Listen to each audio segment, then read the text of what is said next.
Hey everyone, it's great to be with you here today.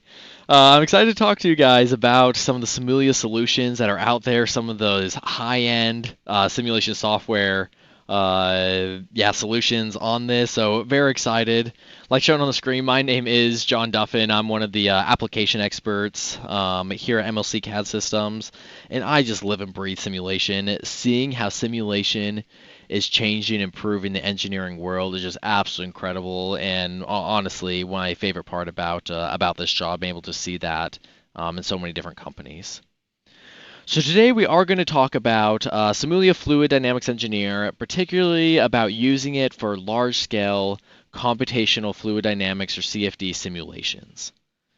So before we dive into what the agenda is, I'm going to go to this picture here. And so on the left we have a speedboat, and on the right we have a cargo ship. Now, if I asked you guys which one of these is better, what would you guys say? And you just think to yourself on here saying, hey, what's going to be better between a speedboat and a cargo ship? Now, if you're anything like me, your answer is probably going to be, well, it depends what my criteria is, depends what I want to do.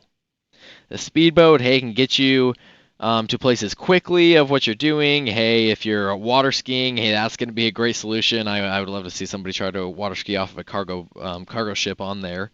But it really depends on what your application is on there. And so the reason I bring this up is I'm going to bring us back to this later as we evaluate, hey, what these different solutions are, and which one's better. Is that comes down to, hey, what our goals are. Hey, am I trying to get from point A to point B very fast, as just transporting me, or are you trying to do some large-scale heavy things on that with the cargo ship? And so it really depends on what your goals are. Now, today we're going to be looking at SIMULIA Fluid Dynamics Engineer. So here's kind of our roadmap, our agenda of what we're going to look at. So very first, I'll give a brief overview of some of the physics about kind of what is SIMULIA Fluid Dynamics Engineer. Then we're going to look at a Streamline Demo where we connect SOLIDWORKS to SIMULIA and look at some of the capabilities there with, at the end, kind of having an emphasis there on the cloud computing capabilities and the body fitted meshing on there, really to optimize, hey, solving for large problems. Then, because a lot of people are familiar with SOLIDWORKS Flow Simulation, absolutely love it on there. I'm going to do a little bit of comparison between the two tools. So, hey, SOLIDWORKS Flow Simulation versus SIMULIA Fluid Dynamics Engineer, and then maybe some of the reasons why you evaluate one or the other on it with that. And at the end, I'll just spend a couple minutes just while we're on here of just looking at a couple slides on the other physics within the SIMULIA portfolio. Again, this high-end simulation, particularly on the structural and electromagnetic side on here. So just a slide on, hey, about the Abacus Solver and CST Studio to really help people solve the engineering questions that they have. So let's go ahead and get started here with what is SIMULIA Fluid Dynamics Engineer. Now, from a technology perspective, is that it's going to be a CFD solver or a computational fluid dynamics solver. Now, this is going to be a general use solver, so used for a wide range of different applications. So from a technology perspective, we have, I guess, what you would consider in a general CFD solution there. So as you're analyzing this, you're really looking at the fluid flow through objects, around objects, or how that fluid flow affects the heat transfer, your thermal effects in there. So whether if it's flow going through a valve, flow going around an object to see the aerodynamics on there, or looking at your heat transfer, those are going to be some of your common solutions. Now for capability, hey, you can look at it there. Hey, is it going to be steady state, meaning we're looking at it after it runs for a long time? Or you have your transient analysis saying, hey, we look at it, hey, what's it after it runs for 5 seconds or a certain amount of time on there. Different flows, hey, laminar smooth flow or turbulent, kind of that mixed up flow on there. Different kinds of fluids as you're going through, hey, is it compressible, incompressible, different speeds going up to your supersonic on there, different kind of fluid types, so your Newtonian and non-Newtonian on there. Free surface is kind of like that sloshing effect, you think like water sloshing in a tank or so forth. And then you can also look at rigid body motion, meaning, hey, your solid body specifying motion in there. So broad physics that are going to be covered within the solver about what you can do here. And then kind of your modeling capabilities that are good things to help with specific applications is that, hey, your fluid dynamics engineer is going to allow you to have your e-cooling, your electronics cooling components in order to kind of optimize the effects of different electronics cooling components without having to maybe physically model in the, I guess, pretty complicated effects maybe of different electronics components. You're looking at, hey, rotating reference frames if you want, of analyzing, hey, pumps and fans and kind of that rotating ones in there. Optimization, looking at those fans. And then some of your different ones that go down to specific applications.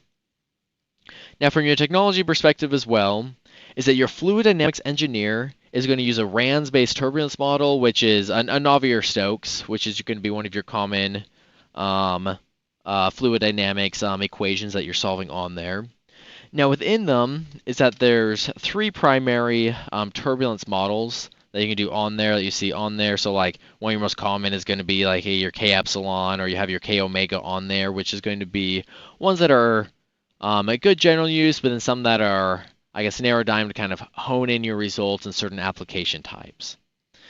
And then additions with your turbulence is that you have your body fitted meshing, which allows you to get, hey, good results right around your near wall there. So that's where often we have your turbulence or where the main heart of your heat transfer is going there. So because of these body fitted meshing, meaning, hey, it's fitting the mesh to your body, you're allowed to do that. And then again, that body fitted meshing to kind of hone tune on there is that, hey, this mesh is fine-tune it to your actual bodies, and that way you can get kind of your mesh elements right around there and get your specific results where you need to kind of fine-tune those in. So that's going to be kind of a high level what it is.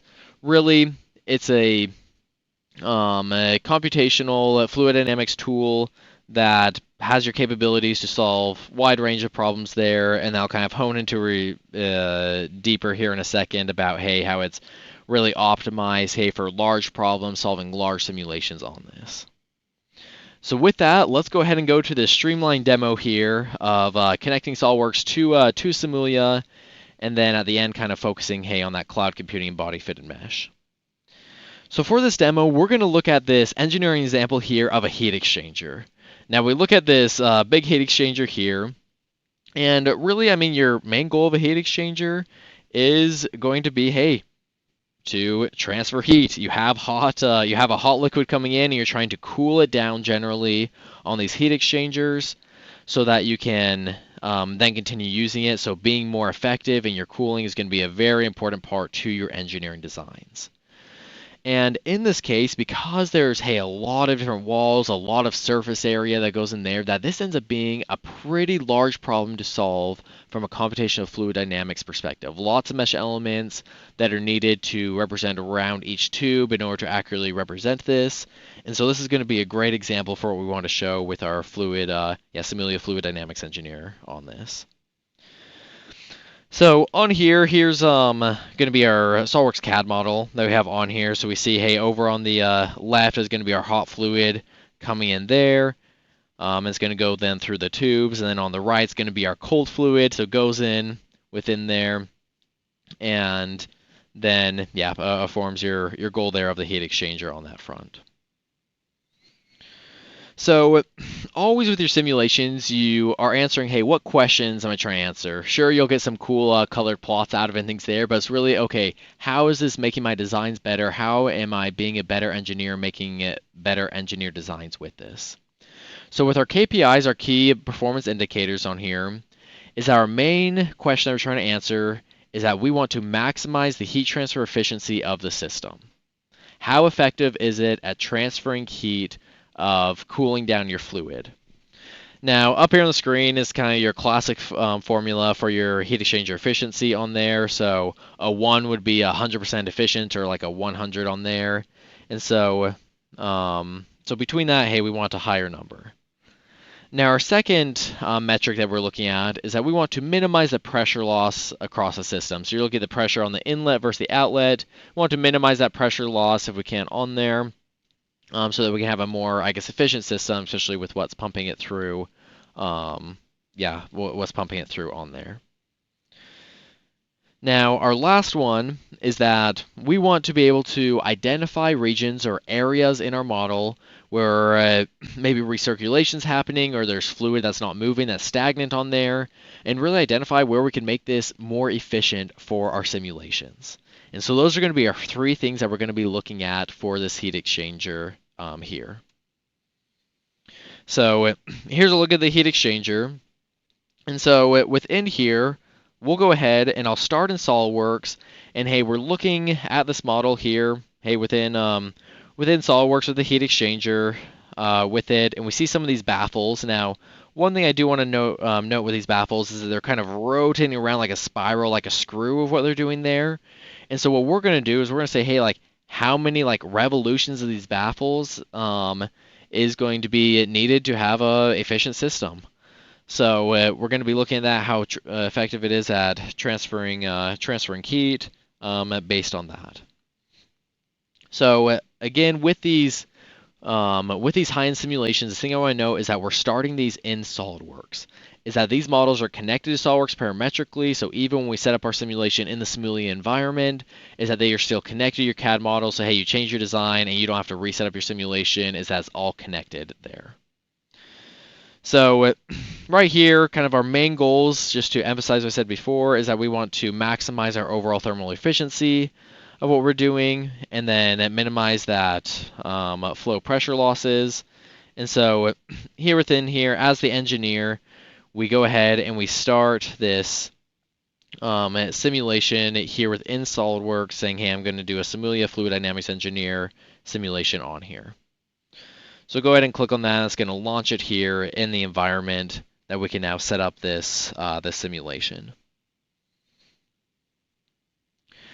And so within here, I mean, your setup goes into, hey, typical CFD on there. Hey, we have a fluid go in the outlet, fluid going from our outlet on there.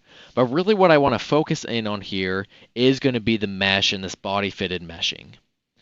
Now, when you're analyzing fluid flow, often those wall boundary conditions are very important for your results. In this case, hey, kind of that turbulence determines, okay, how is it circulating? How efficient is your heat transfer and transferring it, hey, from the liquid to the solid and so forth on here. So I'm going to show the clicks here of how we do to set it up. I want you to notice around each of these tubes how we see more mesh elements around there. Now, if you guys are familiar with some different CFD solutions, you might think, hey, maybe there's different mesh controls on each of these on here in order to get that. But we'll show that this is actually really simple in order to set up to get those fine-tuned results around those boundaries. And so we'll begin with on here, and I'm going to set up a hex mesh here on the tubes, because we need a mesh here on the solid components as well. Now, a hex mesh is going to be kind of your cube shape that's going to be on there, really optimized to be an efficient element.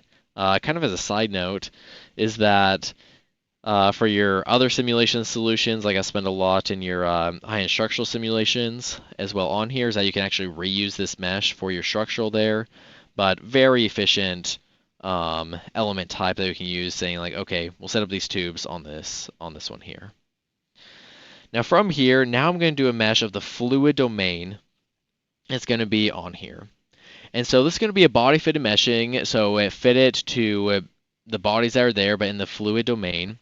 Now one thing I want to note here is that in our setup, we just said, hey, like how big do we want potentially these elements to be? And then these layer thicknesses of where those turbulence, where those main heat transfer is going to be, is that's often very beneficial to have your different layer size or more elements around there in order to adequately, I guess, process the results in that area. So literally to set up there, we just say, hey, how thick do we want that layer? How many layers do we want? And then it takes care of the rest in order to mesh it in this body fitted environment. So pretty cool in that circumstance. So I'll go ahead and play it and then go to our results. And so after it meshes, we see, hey, around every single wall, it has those three elements on there, so we can have pretty good confidence that, hey, the results of the, I guess, turbulence in that area causing the heat transfer is that we can have, yeah, pretty good confidence that we're capturing those effects in this simulation on here. And because there's so many walls on there, this ends up being a pretty large simulation that could take a pretty beefy computer in order to solve. So I'm going to jump to the results, and I'll kind of go back and forth here. But here with the environment after you solve, and I'll talk about cloud here in a second. But we're just looking at a few of them. So we're just getting a gut check here, looking at our temperature results. Hey, we see that we see a temperature gradient going through it, so that's a good sign that we at least set up some of our main parameters. Then here we're looking at, okay, what's our predicted pressure to answer that other key metric of what our pressure drop is going to be in these simulations. And so, hey, we're looking at it here. Now let's get forward to some screenshots that I took on this front so that we can analyze the results. So again, we look at that plot here on the left, and we're seeing, hey, that temperature gradient on there, so we can get a good intuition about what results are going in here. And so, hey, it's within the range of our input, so a good gut check, and we see that gradient. And then I'll go ahead and skip over here to a streamline plot. So this one, we see the fluid flow kind of going around the system because of those baffles. But if you notice those highlighted areas, is that we were able to quickly identify areas that, hey, have almost no flow, or I should say minimal flow on it here. So right now, you know, hey, this system could be more efficient by having more flow in this area so that it induces better heat transfer on those parts. So, hey, we've looked at that, I guess, third key metric. Now within here, here's going to be back in the environment where we're comparing several different design iterations of, hey, different number of revolutions of baffles as it goes through on here. And so saying, hey, what's going to be our different temperatures, and then as we look at the results, which I'll show a summary of them in a second, we'll see, hey, how are they different there? So we look at that, and then between all of them, we're looking at our pressure difference between our three designs to make sure, hey, our pressure drop isn't too big for what we want. So here's our table of our summary. So we're looking at our thermal efficiency, which again, as a reminder, 100% would be a, hey, 100% effective on there, I guess, transferring heat. And so we see there our first iteration, which is those two baffles, about 54. But with having a few more rotations on there, we were able to get up to 71% thermal efficiency on there. So a great increase. And then still within a reasonable pressure drop. So it looks like it went from 5 pascals to 7 pascals. So within our design limits on this. Okay. So take a brief look at the software of, hey, one of the applications that you're going through on here of kind of your general CFD solver. But one thing that I want to hone in a little bit more is that with this solution, it's really optimized for your large problems. Now, one of the ways that it's optimized for it is through your cloud compute. Now, it is absolutely incredible what you're able to do here. So over on the left, where it says that 60 million, that's going to be how many cells, how many elements you can have in your simulations, which if you guys are familiar, or I guess have run different simulations before, you'll know that, hey, that is a lot of elements in there. So, hey, you can have up to 60 million elements in your simulations. There in the middle, 144 cores. Now, within this SIMULIA Fluid Dynamics Engineer role, you do get 16 cores available to you, just kind of out of the box, just kind of available to you, hey, if you want to solve locally or solve on the cloud on there. But as you have these higher end simulations, is that you can have these credits to rent time there on the on your cloud solvers there to go up to 144 cores with that, which is incredible, and it really kind of plays into being able to run these simulations on large assemblies, 1,000+ parts on there. And so with each of these, hey, your mesh size, your HPC, high performance computing capacity, to analyze large geometries. Now, to talk a little bit more about cloud compute on here is, like I mentioned, is that kind of embedded in there, you have those 16 cores, which work for a lot of simulations, but as you get into your seriously heavy, large ones on there, that cloud compute is just incredible, going up to that 144 on there. And so you have your secure data storage that's able to do that. It's kind of available, makes so, hey, you can start your simulation and then turn your computer off and then come back the next day or however long it takes to run to look at your results, but kind of offloads those those simulations there. Now, one question that we'll get is saying, hey, how efficient is, I guess, on scaling the solve time? So, hey, as I increase the number of cores, how much quicker is it going to be? Now, really the rule of thumb is going to be the larger your simulation, meaning the more cells, the better efficiency that you're going to get as you increase the number of cores. So right here on the left is one with like 35 million elements, so a pretty large simulation. And we see that it levels off as far as the solve time, which on the y-axis solve time, and then x is going to be the number of cores. It levels off about 72 cores on there. And then I look at another one with a smaller simulation. I see, okay, 36 cores, kind of that optimal point on there in order to get the best efficiency out of there. But hey, if you went all the way up to the 60 million, is that you would see your efficiencies going up to your full capability of cores on that. So really optimized for those large problems. And then I just wanted to kind of hone this in a little bit more, is that for your SIMULIA Fluid Dynamics Engineer, is that you're using a body-fitted meshing, which allows you to get results on your boundary layer on there to get some great results on that. And then it's I guess great from just a meshing perspective in general, is that I'll end up using, I guess, less RAM than some other methods of meshing there. Because it has to look for all those, it will take a little bit longer, but use less RAM so it can even mesh some problems that some other solvers either can't, or you'll need a lot more RAM on your computer to do. So great things kind of optimized for those large problems. Okay, so that was our brief overview demo of looking at the heat exchanger on this, looking at cloud computing, body fitting meshing, but really a general CFD solver that's built for large problems. Now for this next portion, we're going to do a little comparison between SOLIDWORKS Flow Simulation and SIMULIA Fluid Dynamics Engineer to really analyze about when you might use either or. Now, I'll first kind of talk about the general physics capabilities on here. Now, both of them, SOLIDWORKS Flow Simulation and SIMULIA Fluid Dynamics Engineer, are both general CFD solvers, meaning, hey, they solve a wide range of problems.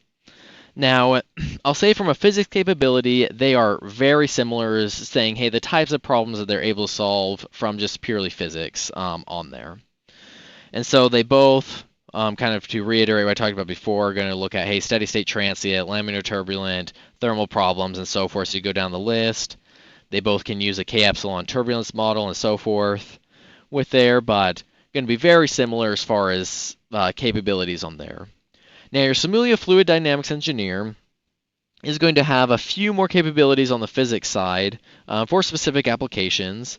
And so that's going to be over here on the right. So you're able to model surface tension in there. So ones that plays a significant effect, that can be there. You can have rigid body motion, having your solid body specify kind of the movement of it, which can be beneficial in certain simulation setups. And then you have a few additional turbulence models that you can set up in your simulations there, which really what that means to the users, that for specific applications that you kind of fine-tune your results in a little bit more.